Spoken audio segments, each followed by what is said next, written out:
6장 우리 마지막이죠. 성령에 대해서 말씀했습니다. 23절 그날이 되면 물을 필요가 없다. 질문할 필요가 없다. 그날은 예수님께서 구속하시고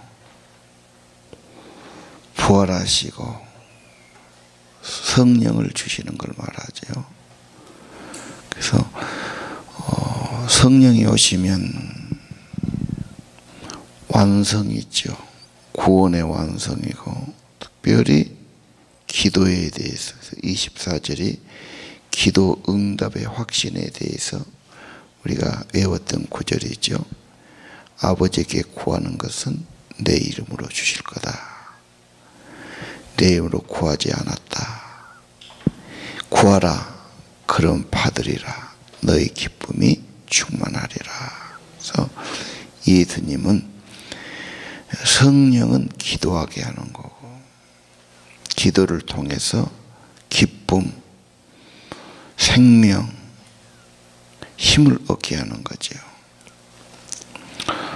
오늘 그날에 성령이 오시고 기도의 은혜가 있고 특별히 내 이름으로 구하라 그랬단 말이에요. 예수님을 통해서 예수님의 뜻과 일치하고 이건 반드시 예수님이 은혜를 내려주신다. 24절 기도 안 하는 것이 성령이 없는 사람 특징이고 그날에 성령이 오면 기도할 거다. 결과는 생명을 얻고 은혜를 얻고 힘을 얻고 기쁨을 얻는다. 교회와 신자는 약속을 받은 거예요. 구하라. 그럼 받는다. 겸손히 믿어야 됩니다. 그리고 주저하지 말고 의심하지 말고 그대로 주님의 이름으로 주의 뜻을 위해서 기도하면 은혜를 내려주신다. 포도나무와 가지니까요. 양과 목자니까요. 머리와 지체니까요. 그렇죠. 신랑과 신부니까. 주님이 원하시고 기뻐하시는 그 일 진실로 기도하면 구하면 받을 것이다. 간절히 소원만 해도 생각만 해도 하나님께서는 들어주시고 뭔가 인도해 주실 겁니다. 예를 들면 성경을 알고 싶고 성경에서 은혜를 받고 싶어요. 계속 구해요. 그러면 길이 열어지죠. 눈이 열어지든 만남이 있든 책을 얻든 뭔가 성령이 도와주십니다. 전도도 마찬가지예요. 정말 전도를 간절히 원하면 성령도 도와주시고 길도 열어주시고 인도해 주시죠. 그렇게 할 때 우리는 더 확신하게 되고 기쁨을 얻게 돼요. 그러나만 다 남들이 그러니까 좋다더라, 뭐 은혜 받았다더라, 뭐 되더라 그런데 난 안 되거든요. 그날에 성령이 오시면 어제 성령이 오시면 책망하시죠. 깨닫게 하시죠. 인도해 주셨지요. 똑같습니다. 성령이 오시면 기도를 도와주시고 기도하게 하시고 제자도 마찬가지고요. 다문화 선교도 마찬가지입니다. 일단 기도로 구해야 됩니다. 왜? 다 주님의 뜻이 아닙니까? 자, 주님이 주시는 것, 기도를 통해 은혜 받는 것이 자기 것이 되는 겁니다. 신앙의 활력이 되고요. 영혼의 기쁨과 힘을 얻을 겁니다. 25절에는 비유로 암시적으로 말했어요. 확실하지 않아요.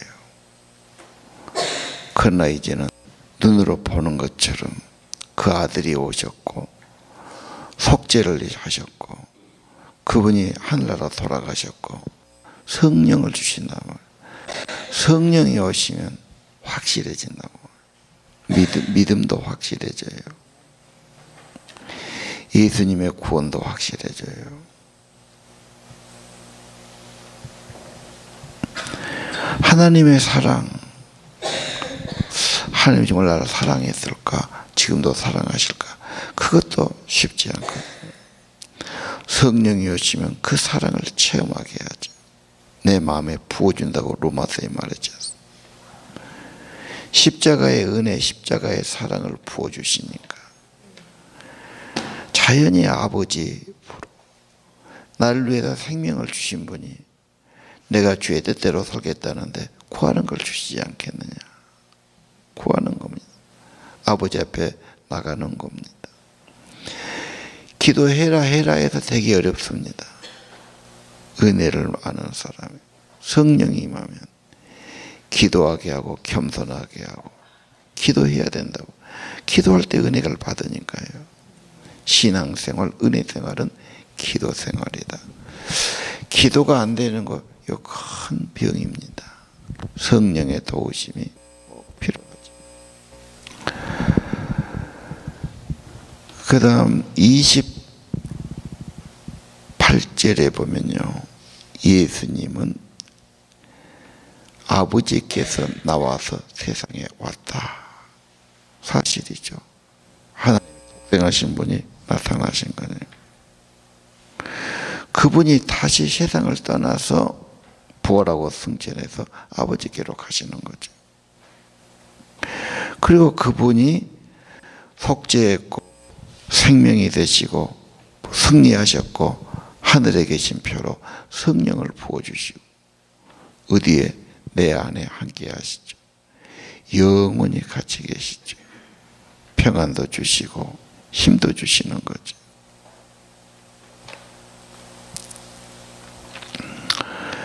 자, 믿음에 대해서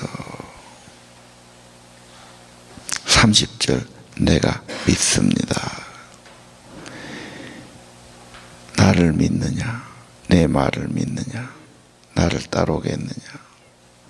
관계에서 믿음이 첫째로 중요하지 않습니까? 그래서 예수님 말씀을 듣고 제자들은 두려워했지요. 예수님 떠나가신 것 두려워. 선생님이 없으면 지도자가 없으니 우리가 무슨 힘으로 굉장히 두려워합니다. 예수님에 대해서 예수님께서 분명히 말씀하시고 예고해 주시고 하나님께 오신 분이죠.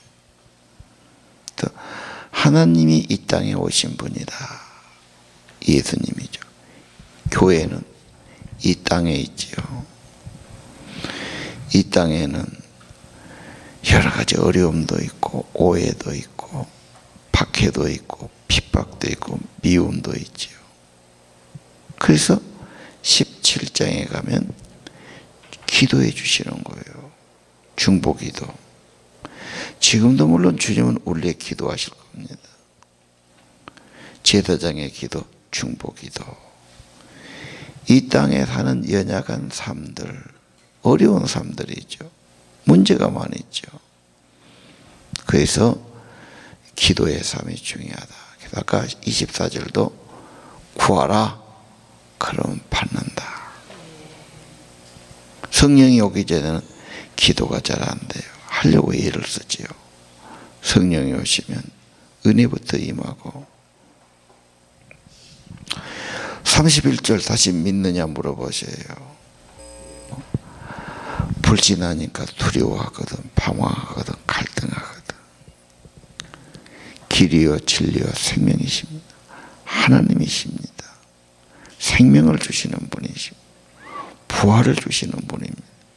영생을 주시는 분입니다. 참 포도나무 되십니다. 예수 그리스도를 구주로 진리로 믿고 고백해야 하는 것이 축복이 되는 겁니다. 32절 보면 뭐라고 그러죠? 신앙의 실패. 흩어지고 예수님 두고 도망가고 그렇죠. 약해요. 실수도 해요. 실패도 합니다. 순간적으로 약해지기도 하고요. 제자들이 다 떠나버렸지 않습니까? 베드로는 부인했지 않습니까? 누구 하나 그러지요. 땅에 사는 인간과 육신은 참 약합니다. 그들이 어떻게 좋아졌죠? 사도행전에 오순절 성령이 임할 때 권능이 임하고 담대해졌고 다 선교자가 됐어요. 성령을 빼고는 신앙의 승리는 어려운 겁니다. 안 되지요. 예. 그래서 예수님은 너희들이 다 버렸지만 하나님은 나와 함께 하신다. 그리고 세상에서 환난 당할 거다. 자, 세상에서는 어려움이 올 거다. 힘든 일이 올 거다. 반대가 생길 거다. 자, 세상 사는 동안 어쩔 수 없어요. 육신이 약간의 질병도 있는 거고, 아픔이 오면은 고통스럽기도 하는 거고, 인간끼리 살면 오해도 있고, 싸울 일도 있고, 그렇죠. 시기도 있고, 문제 많습니다. 세상에서는 환란이 있거든. 특히 믿는 사람, 핍박받을 수 있고요. 박해할 수도 있고, 미워할 수도 있습니다. 그럼 어떻게 하란 말입니까? 담대한 믿음이 필요하다는 거. 어떻게 담대할 수 있습니까? 오늘 기도지요. 14장에도 내 이름으로 구하면 내가 너 안에 거할 거고, 예수님 사랑하면 주님이 함께 할 거고 나타날 거고, 기도의 특징, 성령의 특징은 15장 예수님과 연합되는 거, 거하는 거, 계속 머물러서 함께하는 거, 생명력 있지요. 오늘 특별히 24장 24절 구하라. 그러면 받을 것이다. 환난을 당할 거다. 그러니까 뭐 해야 됩니까? 기도가 중요하다. 성령이 중요하지요. 두려움을 없애고요. 보혜사 성령이 오시고요. 깨닫게 해주시고요. 혼자가 아니죠. 하나님이 영으로 함께 해주시는 거죠.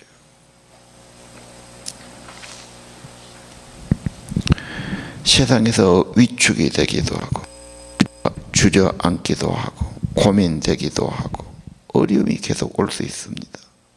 풍파가 잔잔하지 않죠. 그 예수님은 위축되거나 포기하거나 낙심하기를 원치 않잖아요. 그럴수록 담대한 믿음이 필요합니다. 어떻게 담대합니까? 어떻게 용기와 힘을 얻습니까? 성령입니다. 기도입니다. 내가 세상을 이겼다고 말씀하시죠. 믿는 자에게 세상을 이기고 정복하신 예수님, 우리에게도 그런 은혜를 주신다고 약속하신 거지요. 예수님은 이미 승리하셨어요. 정복하셨어요. 세상도 죄도 악도 정복하시고 승리하신 분이시죠. 14, 15, 16 성령입니다. 기도입니다. 주님과 연합입니다. 주님 안에 사는 겁니다. 세상에 있으면 기분도 나쁘고 두려움도 생기고 걱정도 생기고 뭐 그런 겁니다. 이 세상 사는 동안 성령이 임한다는 거, 기도한다는 거, 주님의 특별히 약속, 구하라 그럼 받으리라. 뭘 구해야 되겠습니까? 믿음도 구하고요, 성령도 구하고요, 담대함도 구하고요, 기쁨도 구하고요, 세상을 이길 믿음의 힘도 구해야 할 것입니다. 기도하십시다.